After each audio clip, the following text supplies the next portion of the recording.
എൻ്റെ പേര് ഷൈജുമ ജോൺ. ഞാൻ കങ്കനാടി നിന്ന് വരുന്നു. ഷോൾഡറിൽ പെയിൻ ആയിട്ട് സ്റ്റാർട്ട് ചെയ്തു.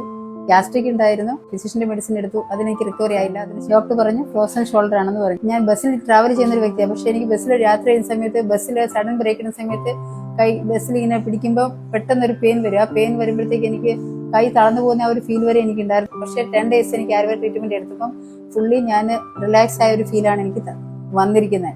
അതിനുശേഷം ഫിസിയോതെറാപ്പിസ്റ്റിന്റെ ആ ഒരു സജഷനും കൂടി സ്വീകരിച്ച് ഫിസിയോതെറാപ്പി കണ്ടിന്യൂ ചെയ്തുകൊണ്ടിരിക്കുന്നു. ഞാനിവിടെ കൺസൾട്ട് ചെയ്ത ഡോക്ടർ വിദ്യപ്രഭയാണ്. ബെസ്റ്റ് ഒരു ഡോക്ടറാണ്. ഡോക്ടറിന്റെ സജഷൻ അനുസരിച്ചാണ് ആയുർവേദ ട്രീറ്റ്മെന്റ് ഇവിടെ സ്റ്റാർട്ട് ചെയ്തതിന്റെ ഫലമായിട്ട് എനിക്ക് ഉണ്ടായിരുന്ന കൈയുടെ വേദനയും പ്രശ്നങ്ങളൊക്കെ ഓൾമോസ്റ്റ് എല്ലാം കുറഞ്ഞു വന്നുകൊണ്ടിരുന്നു. ഞാനൊരു വീട്ടമ്മയാണ്. 3 മക്കളുണ്ട്. ആ സമയത്ത് പോലും എനിക്ക് ഒരു പ്രഗ്നൻസിയുടെ ആ ഒരു കെയറിംഗിൽ കിട്ടാത്ത ഒരു കെയറിംഗ് ആണ് എനിക്ക് ആയുർവേദത്തിലെ ആ ഒരു 10 days എനിക്ക് കിട്ടിയിരിക്കുന്നത്. ഫുള്ളി ഇവിടുത്തെ ട്രീറ്റ്മെന്റ് വളരെ ഇഷ്ടപ്പെട്ട ഒരു ട്രീറ്റ്മെന്റ് ആണ്. ഞാൻ അനേകം ആൾക്കാരോട് ഞാൻ സജഷൻ കൊടുക്കാറുണ്ട്. Ayurveda department physiotherapy best treatment ആണ്. ഒരു 50 ഏജ് ശേഷമുള്ള ആൾക്കാർക്ക് ഹെൽത്ത് ഇഷ്യൂസ് ഓൾമോസ്റ്റ് ഇപ്പോഴത്തെ ഒരു സിറ്റുവേഷനിൽ വരാൻ സാധ്യതകൾ കൂടുതലാണ്. അപ്പം ആയുർവേദ ട്രീറ്റ്മെന്റ് വളരെ ഇമ്പോർട്ടന്റ് ആണ്. ചെയ്യുന്നത് ഏറ്റവും ബെസ്റ്റുമാണ്. ഈ ഒരു അവസരം വിനിയോഗിക്കണമെന്ന് എല്ലാവരോടും സന്തോഷപൂർവ്വം ഞാൻ ആവശ്യപ്പെടുകയാണ്.